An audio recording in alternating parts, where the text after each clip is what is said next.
We provide you the platform to turn your dreams into reality. Give wings to your aspirations with KR Mangalam University.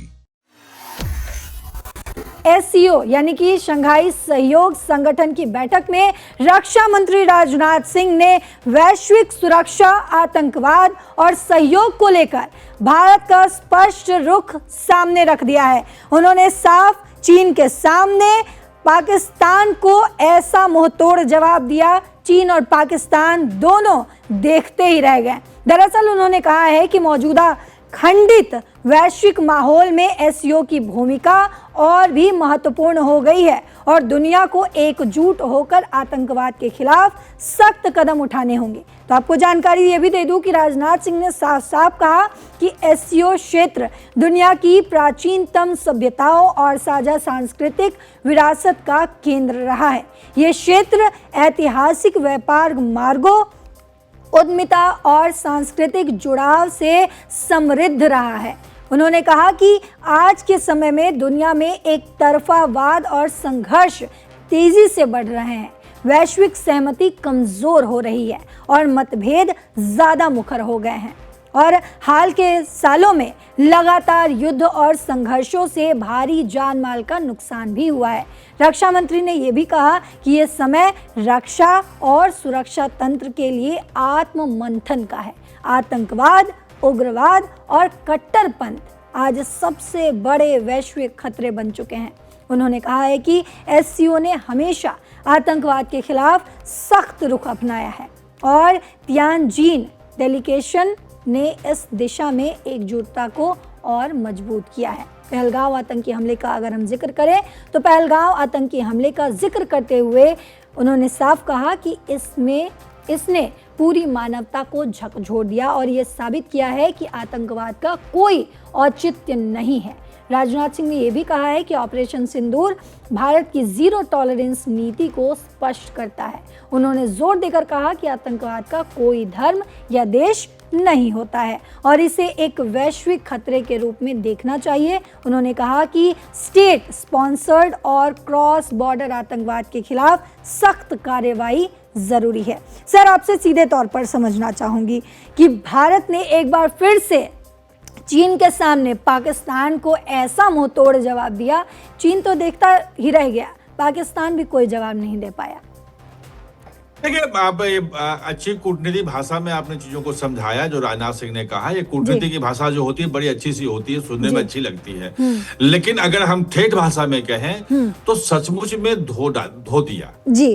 और चूंकि पहलगाम का हमला का जिक्र किया, ऑपरेशन सिंदूर का जिक्र किया और उस ऑपरेशन सिंदूर के दौरान चीन ने ही पाकिस्तान की सहायता की थी और ये भी आ रहा था कि उसमें उसने अपने सैटेलाइट से इनपुट भी दिए थे। जो हथियार लगे थे, जो एयर डिफेंस सिस्टम लगा था, वो चीन का लगा था। यानी कि चीन, तुर्की और किर्गिस्तान, ये तीन ऐसे देश थे जो उसके साथ, पाकिस्तान के साथ खड़े थे पहलगाम हमले में, आतंकी हमले के बाद भी जी। भाई, जहां पे पैंट उतार के और उसका वो देख के कि धर्म देख करके गोली मारी गई हो, ये इंसानियत को शर्मसार करने वाली घटना थी जी। उस घटना पे आने के बजाय ये चीन जो है उनके साथ गया था। और आज राजनाथ सिंह ने साफ साफ कहा कि जो ऑपरेशन सिंदूर है जी, वो लाइन उसने खींच दी है कि अगर ये आतंकवाद हुआ, कोई भी देश आतंकवादी कार्रवाई किया,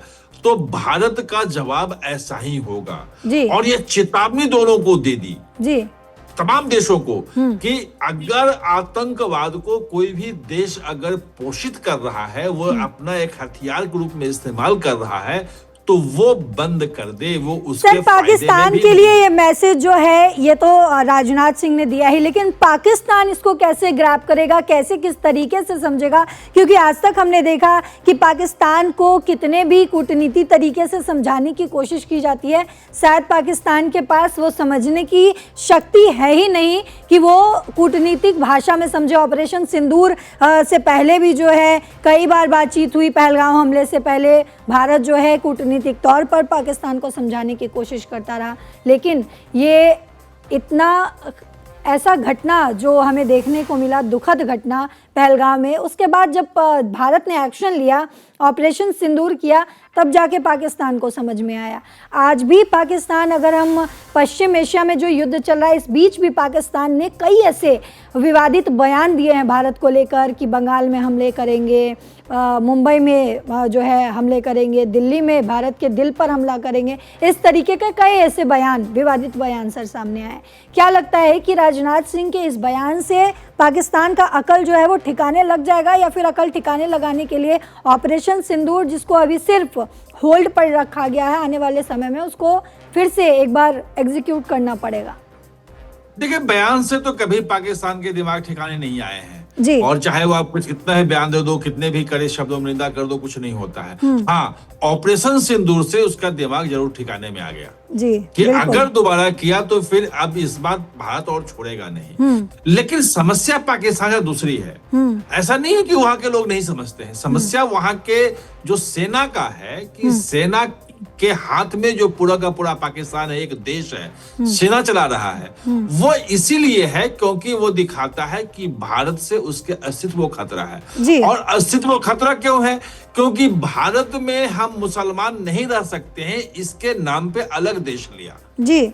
और अगर ये चीज खत्म हो जाए, भारत से दुश्मनी खत्म हो जाए, हिंदुओं से दुश्मनी खत्म हो जाए, तो फिर वहां पे अलग देश का औचित्य क्या है? जी। वो औचित्य बनाए रखने के मुनीर का आपको ध्यान होगा, जब ये पहलगांव हमले के पहले उसका जो वीडियो आया था, जिसमें उसने कहा था कि हम एक नहीं हो सकते, हिंदू और मुसलमान अलग अलग हैं जी। और हम एक नहीं हो सकते हैं। मतलब ये एक सेनाध्यक्ष कह रहा हो, ये बहुत ही शर्म की बात है। जी बिल्कुल। लेकिन उसकी समस्या अब देखो, आप थोड़ा सा दर्शक भी समझे इस चीज को।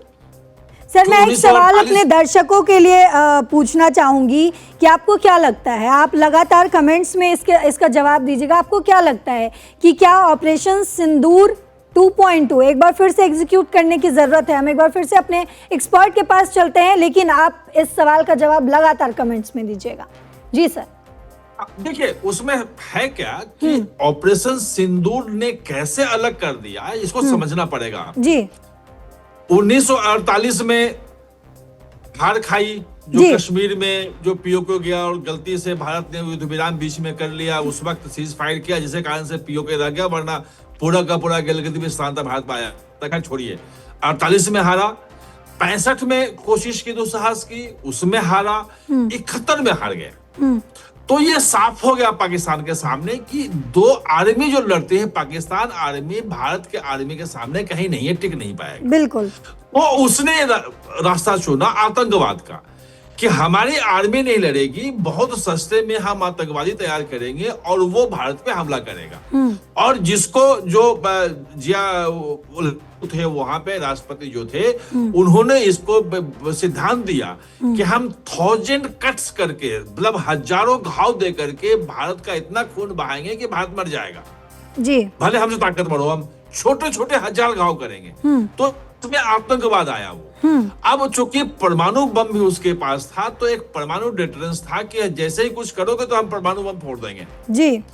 ये उसका चल रहा था। और इसीलिए आपने देखा कि कारगिल का एक छोटे से वो जबरदस्ती चुपके से घुस आया था, उसके अलावा वहां भी हारा 99 में कोई लड़ाई नहीं हुई। और वो आतंकवादी हमले दिल्ली, मुंबई से लेके, जम्मू कश्मीर से लेके, लखनऊ से लेके हर जगह करता रहा, भारत के अंदर भी।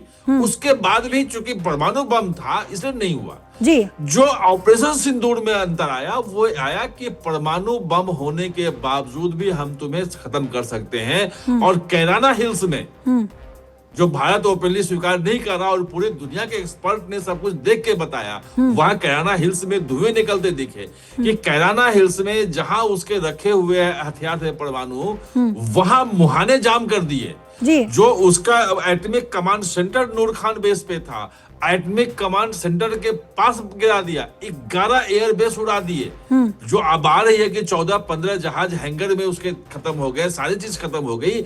इसका मतलब ये हुआ कि आपके पास परमाणु हथियार है तो भी आप जो है भारत के हमले नहीं रोक सकते हो। ये एक बहुत बड़ा परिवर्तन आया है। सर, आपसे एक अगर टू द पॉइंट इस पर सवाल लेना चाहूं तो यही समझना चाहूंगी, क्या पाकिस्तान जो ये उलूल जुलूल बयान देता है, गीदड़ भव की बार बार देने की कोशिश करता है, क्या इसमें सीधा सीधा हस्तक्षेप जो है, या फिर यूं कहे कि चीन और अमेरिका के दम पर उछलने की कोशिश करता है, क्योंकि पाकिस्तान की अपनी तो कोई हैसियत है नहीं। भाई आप कह दिया कि हैसियत नहीं है तो वो कुछ ना कुछ बोलेगा जी, किसी के सामने लेट जाएगा। अब वो ट्रम्प के लिए कसीदे काटने लग गया कि इनको नोबेल प्राइज दे दो, इनको चिट्ठी लिख दिया और उसके लिए सब कुछ अपना। आप सोचो कि जनरल मुनीर जो है वो ऐसे बक्से में लाल पीले पत्थर ले गया था कि ये पत्थर जो है ये हमारे यहाँ रेयर अर्थ मिनरल्स है जी। भाई ऐसे लाल पीले पत्थर में कौन सा रेयर अर्थ मिनरल्स होता है? वो हंसी का पात्र बना लिया अपने आप को। वो सब कुछ बेच रहा, क्रिप्टो करेंसी का पूरा बाजार जो है, पूरा सब कुछ पाकिस्तान का जो है वो ट्रम्प परिवार का की जो कंपनी है वो लिबर्टी इंटरनेशनल, उसको दे दिया उसने जी। और इधर चीन को वो पूरा का पूरा ग्वादर दे दिया, उसके पैसे इन्वेस्टमेंट के लिए किया। लेकिन अब चीन भी समझ गया है कि पाकिस्तान सिर्फ पैसे ऐंठता है और यहाँ जो पैसे दो गायब होता है, सुरक्षा भी नहीं है। तो चीन जो है और अमेरिका के साथ जा रहा है, क्योंकि भारत से बचना है तो चीन तो बचा नहीं सकता। अब अमेरिका ही बचा सकता है। ऑपरेशन सिंदूर में भी वो अमेरिका के पास ही गया कि हमें खत्म हो गया, हम अब हमें बचाओ। तो ऐसे में वो बहुत बुरी तरह फंस गया है। अपने लोगों को जो आपका पाकिस्तान का जो बयान दिख रहा है ना जी, वो भारत के लिए नहीं है जी, वो दुनिया के लिए नहीं है। वहां की जनता को बेवकूफ बनाने के लिए देखो हम बहुत बहादुर हैं जी, हम ये कर देंगे, हम भारत को दिखा देंगे, हम वहां दिखा देंगे। वो बाकी किस सब उसके औकात जानते हैं। सर एक दर्शक हमारे एक दर्शक हैं जो लगातार ये सवाल पूछ रहे हैं कि राजनाथ सिंह ने ही ईरान शांति वार्ता की बात की थी, तो क्या एससीओ समिट में भी राजनाथ सिंह जो है वो दुनिया को फिर से संदेश देंगे, जबकि पाकिस्तान जो है वो सामने बैठा तो अभी भी बैठा है और उस वक्त भी बैठा हो सकता है। तो क्या एक बार फिर से राजनाथ सिंह ही जाएंगे और एससीओ समिट में और जो है पाकिस्तान को एक बार फिर से मुंह तोड़ जवाब दिया जाएगा? देखिए ये एससीओ समिट रक्षा मंत्रियों का है और सभी देशों के रक्षा मंत्री जितने भी जो है संघाई कॉर्पोरेशन ऑर्गेनाइजेशन है एससीओ उसके मेंबर हैं, सब हैं। ईरान भी इसमें मेंबर है, पाकिस्तान भी है और मध्य एशिया के देश भी हैं। तो वो सब मेंबर हैं और सब वहां पे हैं। और आज जब वो बोल रहे थे तो उन्होंने शांति का संदेश भी दिया और ये कहा कि बातचीत से होना चाहिए, ये युद्ध का समय नहीं है। ये जो प्रधानमंत्री ने जो यूक्रेन और रूस के बारे में कहा था, रूस के राष्ट्रपति पुतिन से, वो बात उन्होंने फिर दोहराई। और दूसरी बात जो बड़ी भूमिका की बात जो हो रही थी, जो राजनाथ सिंह ने जो इशारा किया था यूरोप में कि भारत बड़ी भूमिका के लिए तैयार है और वो समय आने पे वो होगा। तो ये जो चीजें हैं वहां पे ईरान के जो रक्षा मंत्री हैं वो भी राजनाथ सिंह से अलग से मुलाकात होगी, वो उसकी चीजें डिटेल्स आती हैं कि नहीं आती हैं। बाकी भी जो पड़ोसी हैं उनसे बातचीत होगी। तो कहीं ना कहीं भारत बीच में आ रहा है, लेकिन भारत जो है वो खुल के, मतलब जो जयशंकर ने जो कहा था ना कि हम दलाल नहीं है, पाकिस्तान दलाल है। और पाकिस्तान को कभी अमेरिका डांट देता है कि हमारे लोग नहीं जाएंगे, और ईरान तो कह दिया कि ये तो अमेरिका का वो पिछलग्गू है और हमारी बात को गलत ढंग से प्रस्तुत करता है। सर एक टू द पॉइंट आपसे फिर से एक सवाल पूछना चाहूंगी। ईरान युद्ध के बीच अभी भी जो ये युद्ध चल रहा है, इस बीच एससीओ समिट जो है ये कितना मायने रखता है? देखिए कोई भी इंटरनेशनल समिट हो जिसमें कई देशों और खास तौर पे जो उसमें जो पीड़ित है वो भी अगर शामिल हो तो मायने रखता है, क्योंकि कई देश मिलते हैं और कई देशों का एक जब राय बनती है तो उसमें महत्वपूर्ण होता है। और इसमें महत्वपूर्ण इसीलिए है क्योंकि जो न्यूट्रल देश भारत है वो भी बिल्कुल उसमें शामिल है। जो चीन है जो ईरान का सहयोगी है और जिसके तेल भी रुक गए हैं अभी अमेरिका का जो ब्लॉकेड लगने से, कितना रुका है ये नहीं कह सकते हैं अभी, मतलब जो जानकारी आ रही है कि नहीं जा रहा है ईरान से, जबकि ईरान से लगभग 1/3 तेल खरीदता था वो। तो चीन के भी लोग वहां पे हैं। पाकिस्तान जो बीच में बिचौलिया के भूमिका निभाने की कोशिश कर रहा था और विदेश मंत्री जो है वो अभी लौट गए, अमेरिका नहीं आया, तो उसके भी लोग भी वहां पे हैं। तो वहां पे ईरान के विदेश मंत्री से राजनाथ सिंह की क्या बात होती है, क्योंकि भारत कोई कच्ची रोटी नहीं खिलता, कच्ची रोटी जो है वो खाने के लिए नहीं बैठता है। जब सारी चीजें पक जाएंगी, जब लगेगा कि ईरान को कि भाई भारत को भूमिका निभानी चाहिए, जब अमेरिका को लगेगा तो भारत उसमें जाएगा। और अभी भारत का आपने देखा कि जो एनएसए थे अजीत डोभाल, वो खाड़ी के देश में थे, वो सऊदी अरब में जाकर मुलाकात की, यूएई में बात की, कैसे वहां शांति आए। तो भारत अपने तरीके से पहले सब कुछ को सेट करना चाहता है, उसके बाद जब भारत को लगेगा कि जो दोस्त भाई समझौता कौन करेगा। सर, तो क्या इस युद्ध के पश्चिम एशिया में जो ये युद्ध चल रहा है, इस बीच भारत जो है पाकिस्तान को एक बढ़िया तरीके से जवाब देने में जो है वो सफल रहा? क्या भारत ने जो जिस तरीके से भारत को हमला करना चाहिए था, क्या भारत इस तरीके से समझाने में, हमला करने में पाकिस्तान के उन जो वो गिदड़ भवकी देते रहते हैं उस पर सफल रहा भारत, या अभी और जो है अभी पाकिस्तान को मार खाना बाकी है? नहीं, पाकिस्तान मार खा रहा है जी। आप ये देखो कि मिलिट्री एक्शन सिर्फ रुका है ऑपरेशन सिंदूर का। ऑपरेशन सिंदूर का एक पार्ट जो है वो सिंधु जल समझौता है जी, और सिंधु जल समझौते में जो पानी का फ्लो है उसकी जानकारी नहीं दे रहा है। जितने हमारे जो बांध थे वो सबका गाद हमने साफ कर लिया, 80% ज्यादा उसमें पानी आता है। बिल्कुल। जो गर्मी के इस समय में जो हमारी जो पनबिजली परियोजनाएं थी उसमें बिजली का उत्पादन 15%, 10% हो रहा है, पानी नहीं होता था। बिल्कुल। इस बार वो 60-70% उत्पादन हो रहा है। और पाकिस्तान पूरी दुनिया में रो रहा है, वो यूएन संयुक्त राष्ट्र में जा रहा है, वो तमाम दुनिया में कह रहा है कि कोई आके बचा लो हमें पानी, अगर भारत ने नहीं दिया तो फिर क्या होगा। जितने बड़ी परियोजनाएं थी वो सब जो रुकी पड़ी थी सब पे काम शुरू हो गया है, टेंडर निकल चुका है उसका। तो ये सब चीजें हो जाएंगी तो पाकिस्तान को पता है कि अगर पानी नहीं मिला तो पूरा का पूरा पंजाब जो पाकिस्तान को जो कंट्रोल करता है, पंजाब एग्रीगेरियन सोसाइटी है, पूरा का पूरा एग्रीकल्चर और बाकी कुछ है नहीं वहां पे, वो खत्म हो जाएगा। बिल्कुल। वो सिंध खत्म हो जाएगा क्योंकि यही पानी सिंध भी जाता है, फिर बचेगा क्या। तो ये पाकिस्तान के खिलाफ जो शिकंजा है, जो लड़ाई है, मिलिट्री एक्शन भले ना हो, वो लोग ऑपरेशन सिंदूर को सिर्फ देखते हैं कि मिसाइल छोड़े जा रहे हैं, वो नहीं है। जो कूटनीतिक एक्शन, जो खासतौर पे मैं सिंधु जल समझौते की बात कर रहा हूँ, उसका जो इम्पैक्ट दिखेगा वो पाकिस्तान को घुटनों के बल ला देगा। बिल्कुल। उसमें लेकिन 2-3 साल का समय लगेगा। पानी को आप पॉकेट में रख नहीं सकते हैं। बिल्कुल भाई, दरिया का पानी, नदी का पानी आ रहा है, उसको कहाँ आप रोकेंगे, क्या करेंगे उस पानी का। बिल्कुल सर। तो उसके लिए आपको बनाना पड़ा कैनाल जी। कैनाल बनाने की बात हो रही है, उसके लिए पानी की क्षमता रोकने के लिए बड़े स्टोरेज बनाने की बात हो रही है, उसके लिए टेंडर निकल रहे हैं, उसके लिए एनवायरमेंट क्लियरेंस दिए जा रहे हैं। तमाम तैयारियों में भारत जो है वो पूरी तरीके से अपने आप को तैयार कर रहा है। सर, बहुत शुक्रिया आपका तमाम जानकारियों के लिए।